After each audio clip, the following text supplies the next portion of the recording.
Hello folks, welcome back to the channel. DJ here as usual, and I'm talking today about this week's inquest into the 2005, the 7th of July, so 7/7, 7th of July 2005, London Tollgate train station Islamic suicide bomber. Big bombing, 172 people injured in the bombing, and there's an inquest going on this week.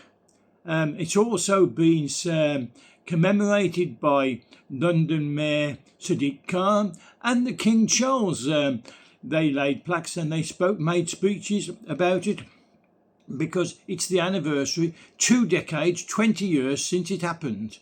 And we haven't improved, have we? So I want to talk to you about it now, and I hope you'll listen and you'll take part in the discussion afterwards. Comments are always welcome, as you know. So on July the 7th, 2005, in London, at the Aldgate train station, Islamic suicide bomber, 22 years of age, Shehzad Tanwir, he boarded the eastbound Circle Line train and blew himself up. He murdered 7 people and he savagely injured 172 more. And I mean, these injuries, it was a bomb that he just had in his backpack. He set it off, boom. He was blown to smithereens, by the way. But people were blown, charred to death, burnt to death, injured, some blinded.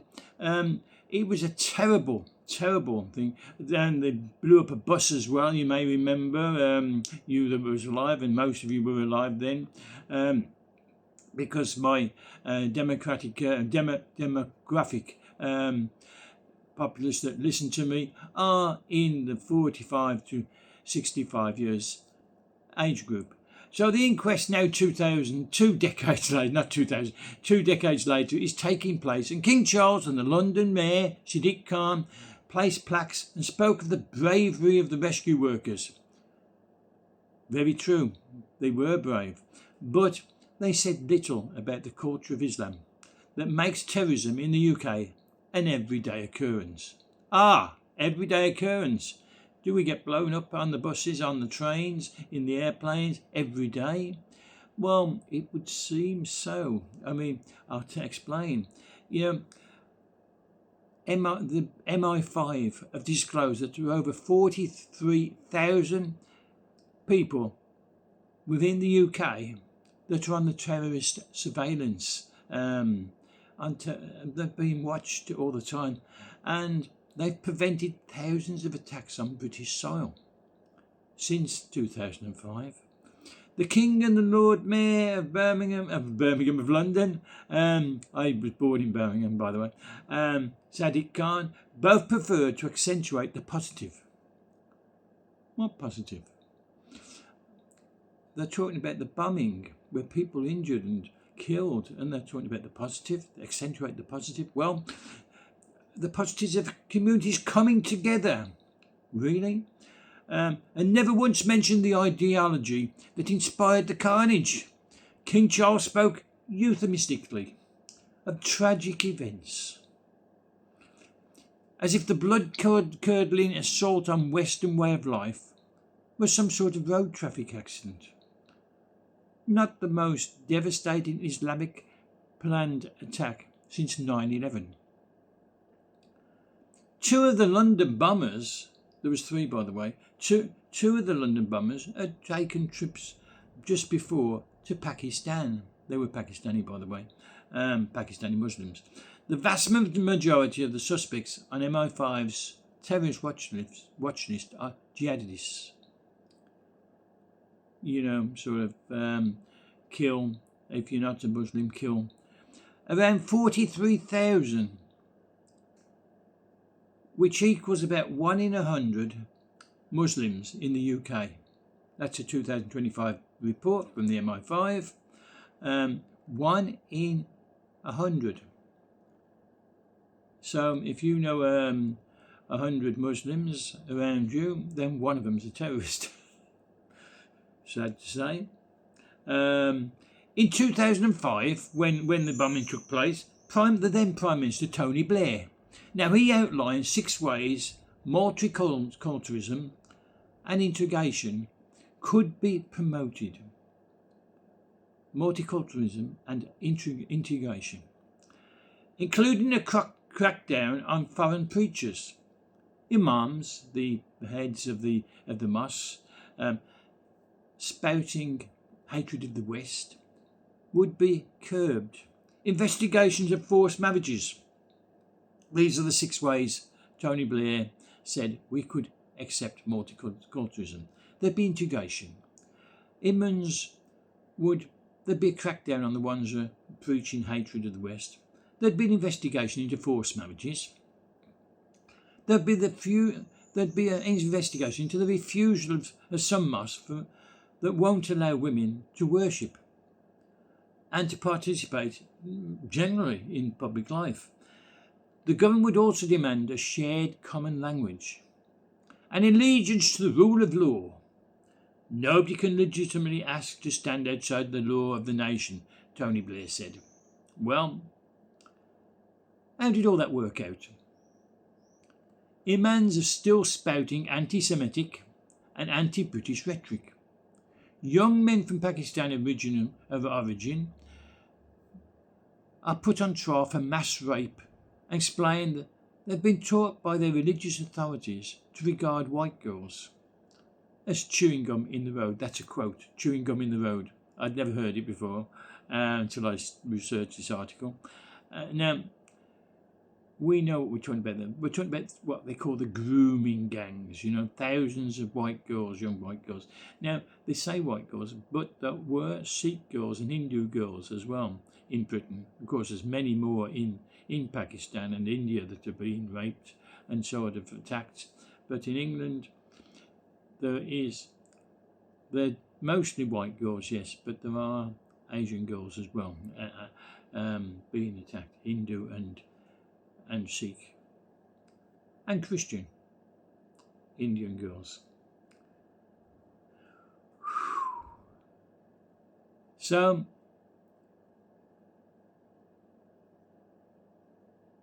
how did it go, as I was saying? So there are now at least 85 Sharia law councils in the UK. At least 85. That was the last count we've got in the UK. They're not legally recognised courts, in theory, but they do have the authority to overrule. They do not have the authority, to overrule British law, but the fact they exist at all. I'm not going to say any more about that.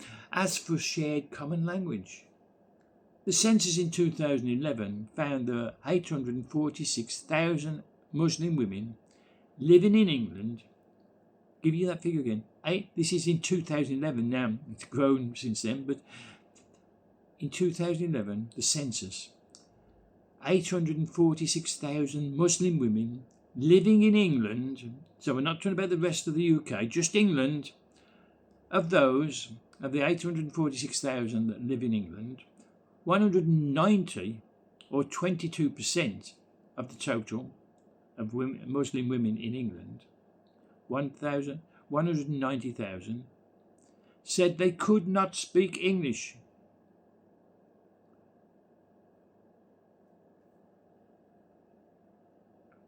And very well, but 152,000 said they couldn't speak it at all.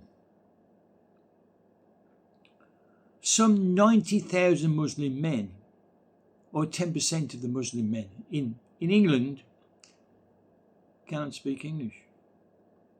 90,000. This is in 2011. More up-to-date figures are hard to come by, but the practice of importing virgin brides from Pakistan and Bangladesh continues unchallenged. It's hard to imagine that the situation since 2011 has improved much. It isn't hard not to imagine that it's got worse. How about current Prime Minister and his cabinet? How about the Deputy Prime Minister, Angela Rayner? Well, she's working on a new definition of Islamophobia. Nomophobia is an irrational dislike or hatred for something. Is it irrational to dislike Islam that wants to kill us, wants to change our laws, that doesn't want to integrate, doesn't want to speak our language? Is that an unfounded worry? An unfounded dislike that they want to change the way we live and change it to the way they live, that want to rape our young children? So, Angela Rayner, Deputy Prime Minister, she's working on this new definition of Islamophobia. So very, very soon, the problem will go away. Like hell it will. But you know why it will go away? Because we'll all be jailed if we mention anything to do with Muslim or Islam. It'll go away because there won't be any people daring to raise their voice, to make an opinion known outside their own head. 20 years after one of the most heinous terror attacks in British history, our borders are effectively open. Some 20,000 undocumented, 21,000 undocumented young males from backward,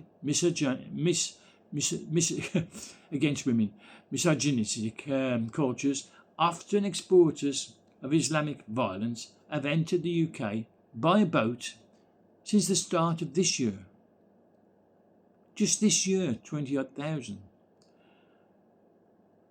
And they're being seeded, moved around the country into towns and up and down the land to try to hide them from a furious populace that's had it with immigration.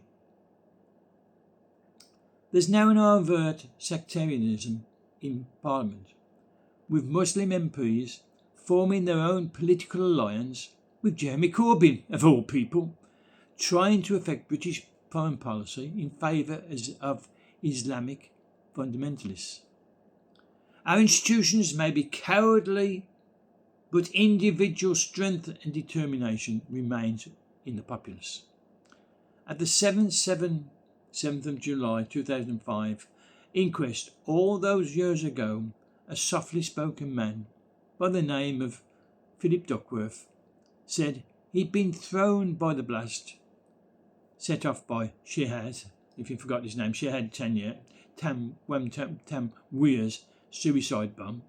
He was thrown out the doors of the carriage at Aldgate and into the tunnel. He was blinded in one eye because he was hit by a splinter from the bomber's own shin bone. As I said, he was blown to pieces, and a sliver of bone from his shin went into this guy's eye, this Philip Duckworth.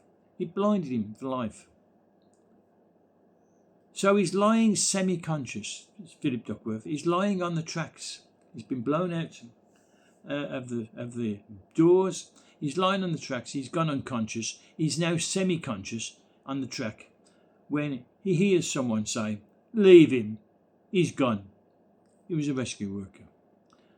So they left him because he looks dead. He's unconscious. He's got blood coming. He's got his eye, this bone in his eye.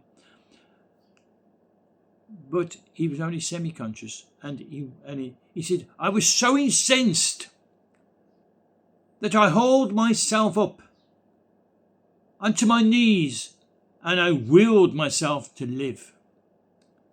That's courage. That's determination. That's what we have to show ourselves in the face of all this atrocities, and atrocities not only in this terrible instant, but in the way we're treated by governments, by government ministries, by civil servants, by the police, who come knocking on your door because you've said something, like they'll knock on my door for saying this if they read it. Why? We've got to be brave. We've got to be open about what we believe and what we think. And this leads me on to what people are saying about the London rescue. the fact that he hauled himself up. I'm talking about Philip Duckworth. He got up. He couldn't see at this eye. The other one was dim because tears and pain and agony, and he's been unconscious. He did fall unconscious again. Then he got up, and he felt for the wall. The tunnel is in. They're in a tunnel, and he's trying to walk to a way out.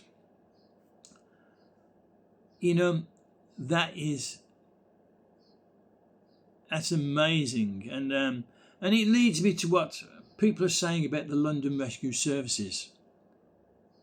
They say, why did it take 25 minutes before the first rescuers arrived at the point of impact? And there's been much criticism then, as in now. People have complained. I've seen some reports where people have made their comments, and the comments are, what poor service. This is what now in the war they'd have gone straight in and rescued. Now they're all health and safety conscious. Well, I've explained why. But I'll explain a bit more. I was a first responder myself for St John Ambulance. I was manager of St John Ambulance Division, and I've taught this. I'm going to simplify it all.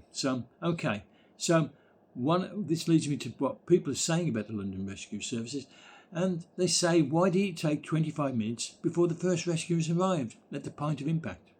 The reason is that people rushing in causes even more chaos, more confusion, and another reason is they did not know if there was another bomb going off. One went off in a bus, another one in another train, this one went off. Are there any more going on? These are trained medics and brave firemen that went in, and it wouldn't have helped anyone if they'd have gone in and they'd got blown up. Then they'd have had less help, no help. So they had to go. They had to be careful. Okay, so it's not about health and safety. Oh, it's this terrible health and safety. No, health and safety. Who's the most important person in a chaos like this? It's the medic. It's the first responder who's going into rescue. If he gets done, then there's no one to perform the rescue operation, is there?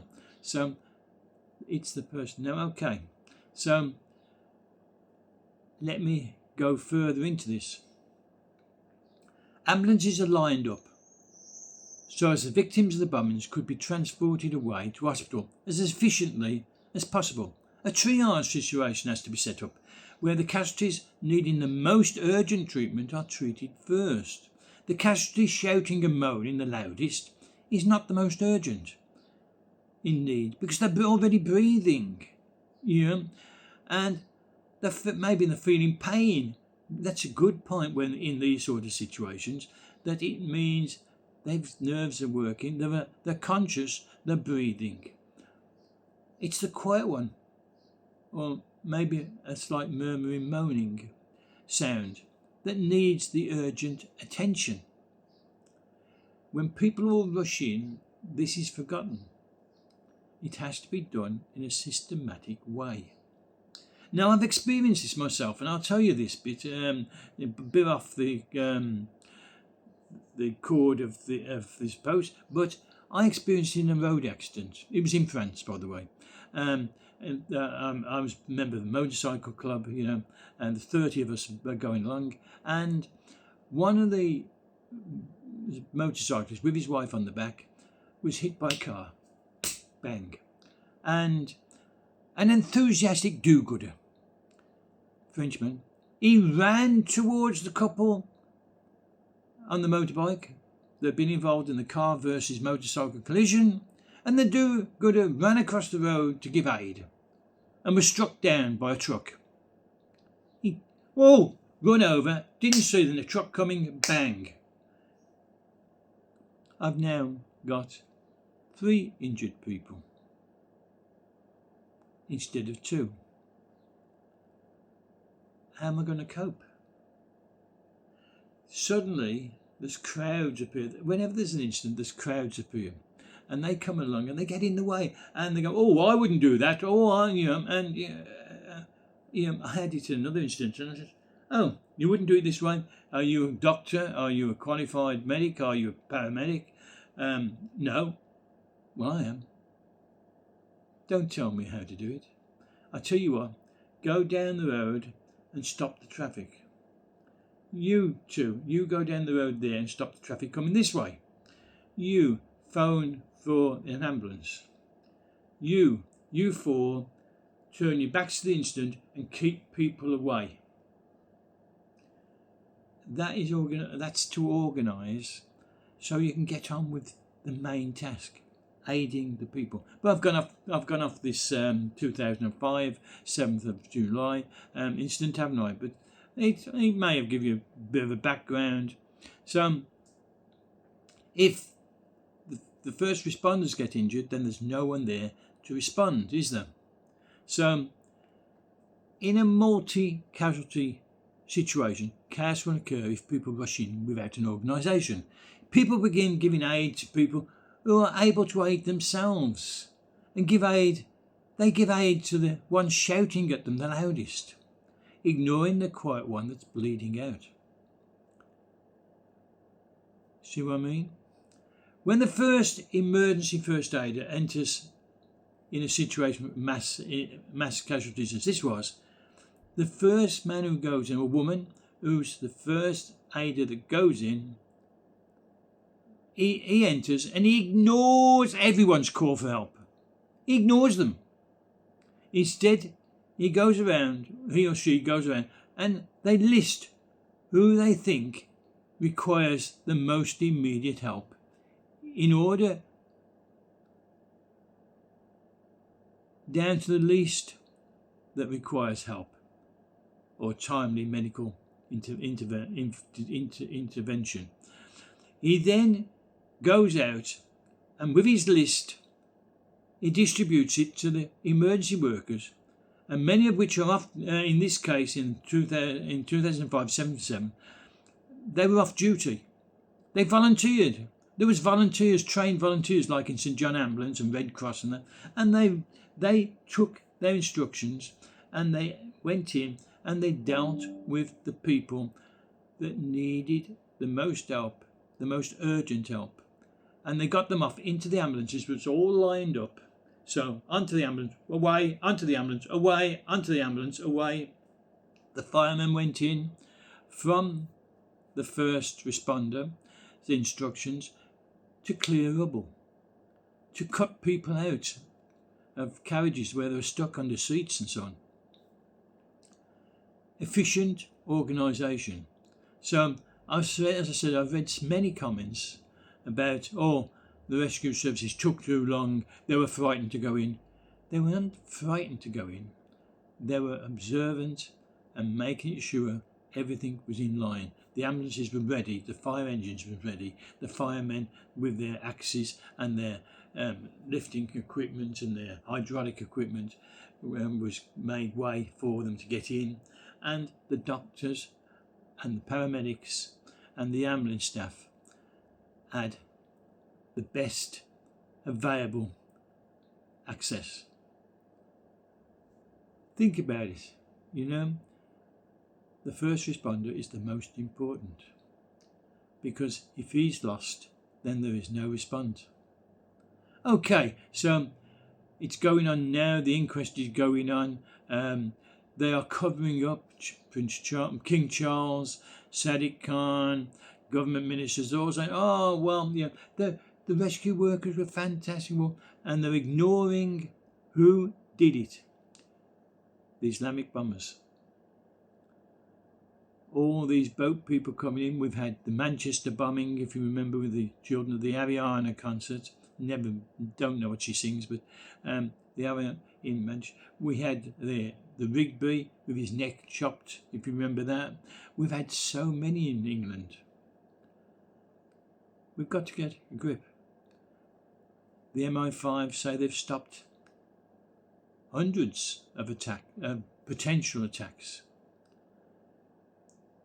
What are the police doing? Well, the police are coming knocking on the door and saying, you did a post. You said you said that such and such a person said this. That is a waste of police resources. We've got to get a grip, folks. That's my rant. That's my stance. Your comments are always welcome. Please do comment. Please subscribe to the channel. 4 people have left because I mentioned the COVID vaccines and the dangers they've caused and the injuries they've caused. And they left because they don't want to be told what these vaccines did. Please boost my numbers back up again. Give me some encouragement, please. Press the like button if you like these, and also don't forget to comment. I love your comments. I love reading your comments. I will respond.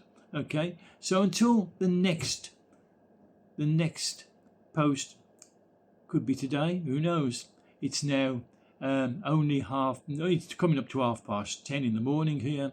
So until the next one, maybe tomorrow, maybe today, be safe, be good, and remember to come back again and listen to me again. Okay, different subject, of course. So okay, until then, bye for now. Bye.